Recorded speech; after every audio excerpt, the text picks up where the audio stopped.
Oi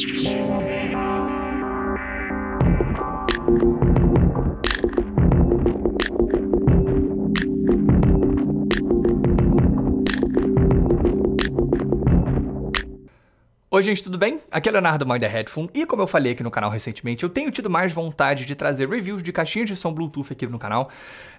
E hoje eu vou fazer exatamente isso, vou falar sobre essa daqui que é a Edifier MP120. Ela eu acho que a caixinha mais barata Bluetooth da Edifier, custa menos de R$300 aqui no Brasil, mas tem cupom de desconto aqui no canal, tá? Eu vou deixar aqui embaixo o link na descrição, que foi a própria Edifier que mandou, assim como o cupom de desconto, caso você se interesse por ela. Mas hoje eu vou falar pra vocês o que eu achei dessa caixinha. Bom, começando, fisicamente, ela me impressionou bastante, tá? Por quê? Primeiro, ela é muito pequenininha, cara. Ela é, sei lá, pouco maior do que alguns carregadores portáteis aí maiores de celular. Então ela é bem compacta, bem conveniente e traz uma qualidade de construção que eu achei muito boa, cara. Toda essa parte externa aqui é de metal, é um cinza escuro bem bonito. Eu gosto desse padrão aqui na frente, sabe? Então assim, eu achei que é uma caixa, cara, muito bem, bem resolvida fisicamente, né? Bonita, sólida e com uma ótima qualidade de construção. Ela, infelizmente, não tem grau de resistência IP divulgado. Então, assim, eu até vi em um lugar ou outro que ela é resistência, tipo, respingos, mas não sei, tá? Acho que oficialmente não tem nenhum grau de resistência IP. Embaixo da grade, não dá pra ver na tela, mas você tem nas extremidades um par de falantes full range, né? Um em cada lado, e aqui no meio um radiador passivo para graves.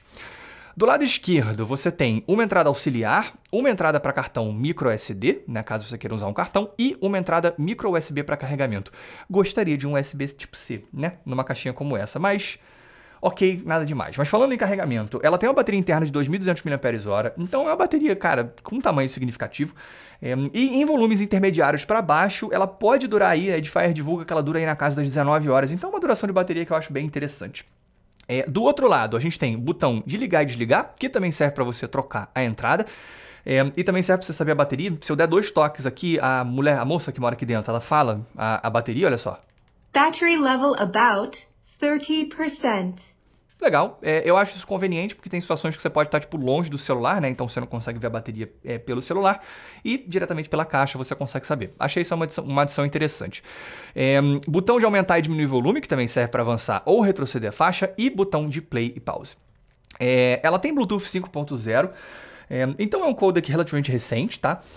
Que traz aí bastante estabilidade da conexão, nenhuma reclamação enquanto a isso. Então, e também não traz nenhum atraso significativo. Então é uma caixinha que você consegue usar para ver vídeo, jogar, esse tipo de coisa aí, sem nenhuma dificuldade, tá? Tem aí, cara, sei lá, alguns milésimos de atraso, mas é imperceptível, não incomoda nem um pouquinho. Vamos falar agora sobre o som. Eu vou começar falando o seguinte. Se o que você quer é a maior qualidade de som numa caixinha Bluetooth por menos de R$300, existem opções melhores, tá? Eu já avaliei há pouco tempo aqui no canal a Tronsmart T2, caso você não tenha visto, dá uma olhada aqui em cima. E tô aqui também no estúdio com a Tronsmart Studio, que assim, aí não tem nem comparação. Ela é mais cara, custa tipo quase R$100 a mais, mas assim, é outro nível de qualidade de som. Então, em termos de qualidade de som pura, eu acho que aqui você tem concessões significativas. Mas, porém, contudo, entretanto, essa caixinha ela tem algumas cartas na manga que eu acho que podem fazer com que, para alguns públicos, ela seja sim uma opção muito viável e muito interessante. Mas vamos começar falando sobre o que não é muito bom. Como eu já falei em outras situações, caixas de som Bluetooth meio que nunca vão ser muito boas em termos de qualidade de som, tá? Para você ter meio que um pacote pequeno, né? Putz, tudo em um, com bateria, sabe, que muitas vezes tem resistência. Você tem que abrir mão de algumas coisas, tá?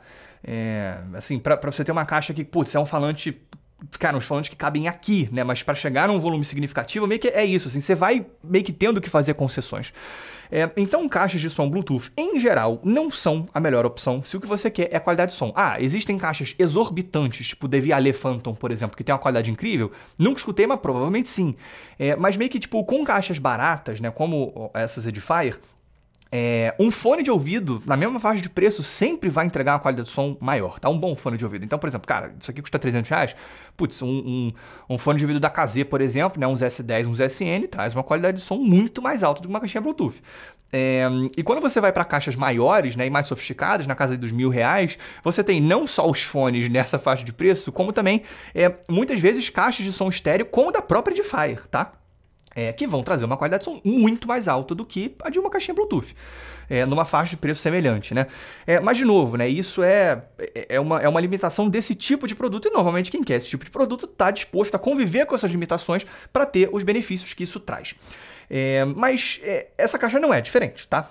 Principalmente sendo desse tamanhozinho, ela tem limitações aí muito severas. Então eu vou começar pelo que não é muito bom, que são os graves.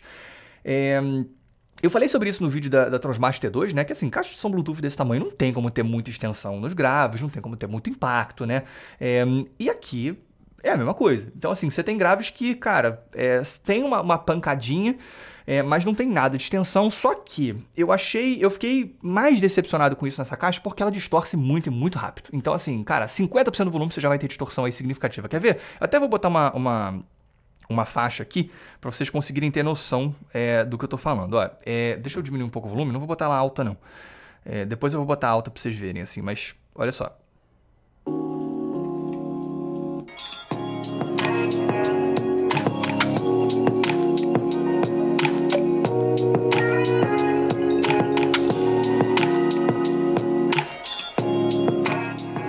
Tá vendo? Agora deixa eu aumentar o volume para você ver ainda mais.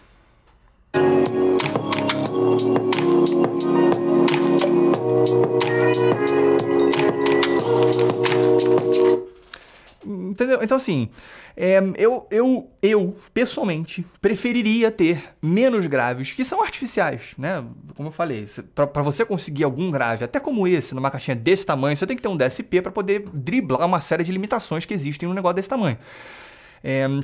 Eu preferia não ter esses graves meio que artificialmente incrementados e não ter distorção, do que ter distorção. Mas eu entendo que isso é uma preferência minha e eu sei que vai ter muita gente que prefere assim, cara, não, eu prefiro ter uma distorção nos graves, que muita gente se bobear nem vai reparar muito, do que não ter graves. Mas eu, pessoalmente, prefiro ter menos resposta nos graves e não ter essa distorção, porque como eu disse, ela começa a aparecer muito cedo, assim.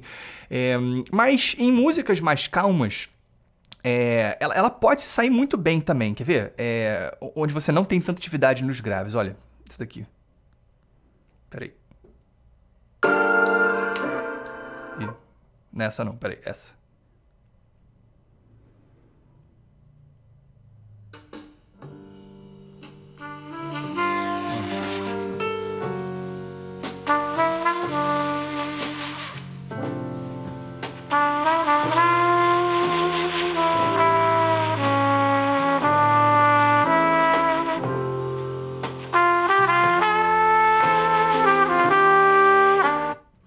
Então assim, como vocês podem ver, tem situações em que isso vai ser menos evidente, mesmo em volumes mais altos, porque você tem uma caixa que tem uma gravação que não tem tanto grave assim, ou não está nessas regiões, então assim, isso pode aparecer menos para você. Mas, assim, apesar dessas limitações, né, mas, porém, contudo, entretanto, eu acho que essa caixinha tem algumas cartas na manga que podem fazer com que para algumas pessoas elas sejam sim uma excelente opção, possivelmente até melhor do que essas outras opções que eu mencionei. Por quê? Primeiro, nessa última gravação, até deve ter dado para escutar um pouco disso, ela tem uma coisa que eu acho muito interessante. Ela é bem mais clara e transparente do que o normal para uma caixinha como essa. As duas Transmart que eu tô para avaliação aqui, e uma da LG também, são caixas mais fechadas, que não tem agudos muito presentes, assim, não são muito transparentes, não são muito, tipo, claras mesmo, né? Aqui não, eu acho que você tem uma personalidade que, assim, vai além do que eu esperaria pra uma caixinha Bluetooth, né? Principalmente uma desse tamanhozinho, assim. Ela tem, é claro, não é pra você esperar um nível absurdo de transparência, mas assim, cara, pratos de bateria estão ali, você consegue ver, sabe, com uma definição legal. E eu acho que, assim, para vozes especificamente isso é interessante, sabe? Para ver um filme, por exemplo, né, a inteligibilidade de vozes vai ser mais alta do que o normal. Então, essa transparência é uma coisa que eu achei bem interessante aqui e incomum em caixas como essa. Uma outra coisa que eu acho interessante é o volume. Eu não falo interessante porque não é fantástico. Ela, assim, não é uma caixa muito alta, ela não fica tão alta assim, para uma caixa Bluetooth qualquer. Agora, para uma caixa Bluetooth desse tamanho, eu acho que ela chega num volume que é bem interessante. De novo, com distorção, dependendo do que você estiver ouvindo, Mas assim, quando eu recebo essas caixas Bluetooth, de vez em quando até, tipo, putz, boto pra tocar ali na frente e tal. Cara, esse foi um caso em que algumas pessoas se impressionaram. Assim, pô, essa caixinha tem esse volume todo? Então, assim, não chega, de novo, nem perto da Transmart Studio em termos de volume, mas ela é uma caixa muito maior. Mas por uma caixa como essa, ela é interessante. Agora, eu vou falar do que, pra mim, eu acho que pra algumas pessoas vai ser o grande diferencial dela. É justamente a portabilidade. Ainda que você precise, né, como eu falei, abrir mão de uma série de coisas para ter uma caixa desse tamanhozinho, o que muita gente quer é justamente uma caixa de som desse tamanhozinho. Então, assim, eu me lembrei, cara, o meu pai há pouco tempo, ele tinha uma caixa da Harman Kardon, era uma Squier Mini, que era um pouquinho maior do que isso aqui, eu acho. Tipo, era mais fina assim, mas acho que era mais alta. E era uma caixa de som, assim, tipo, parecida, que ele levava pra lá e pra cá, né? Ia pro trabalho, voltava pra casa. E era basicamente uma caixa que ele colocava ali do lado pra ele escutar, cara, música ou ver vídeos no celular, sem estar limitado pelo som do celular ou do notebook, esse tipo de coisa. E assim, pra ele era fundamental que fosse uma caixa muito portátil, que ele, cara, dependendo, conseguiria até botar no bolso. Para ele não seria interessante pegar uma caixa maior como a Transmart T2, por exemplo. E eu acho que isso é um ponto muito positivo da MP120, né? Porque ela vai atender essas pessoas que buscam, cara, o que basicamente é um upgrade ali do som do laptop, sabe? Ou do celular, é um negócio que vai te entregar, beleza, não vai te entregar uma qualidade de som incrível, mas vai te entregar um volume mais alto. Para você, cara, ter uma experiência melhor do que você teria diretamente, mas com um negócio que você, cara, carrega aí com tranquilidade. E assim, para um uso como esse, né, tipo como esse do meu pai, por exemplo, cara, quanto mais portátil, melhor. Mais uma vez, ainda que você tenha que abrir mão de algumas coisas, né, de qualidade de som. Então, assim, concluindo, eu fiquei um tempo pensando se eu deveria avaliar essa caixa ou não, né? Porque, como eu falei, em termos de qualidade de som, ela não me impressionou. Apesar de ter, sabe, bastante clareza, mais do que o normal, né? Ela tem limitações que me incomodam. Então, assim, por exemplo, agora essa Transmart Studio foi uma caixa que na hora que eu já gravei um unboxing dela, eu fiquei bem impressionado. Aqui não, né? Aqui foi assim, tipo, putz, tá te torcendo bastante nos graves, poderia ser um pouquinho mais alta. Só que aí eu lembrei dessa caixa que o meu pai tinha, sabe? Eu pensei, pô, cara, né? Para algumas pessoas, o que mais vai contar, né, é portabilidade, entendeu? Então, assim, não importa que você tenha uma outra caixa que seja, sei lá, que tenha, putz, graves muito maiores, muito melhores, né? Um volume muito mais alto e tal, se for um negócio que não vai se encaixar no uso diário da pessoa, né? Num negócio que ela pode levar para qualquer lugar. Como meu pai fazia com a Harman Kardon dele. Então, assim, repetindo, se o que você quer é máximo em qualidade de som numa caixinha Bluetooth até R$300, existem opções melhores. Agora, se a sua prioridade máxima é portabilidade, acho que eu nunca ouvi nada melhor do que as MP120. É isso. Espero que vocês tenham gostado. Se vocês tiverem gostado, clique no botão de like. Se vocês tiverem gostado muito, se inscrevam no canal. Um grande abraço.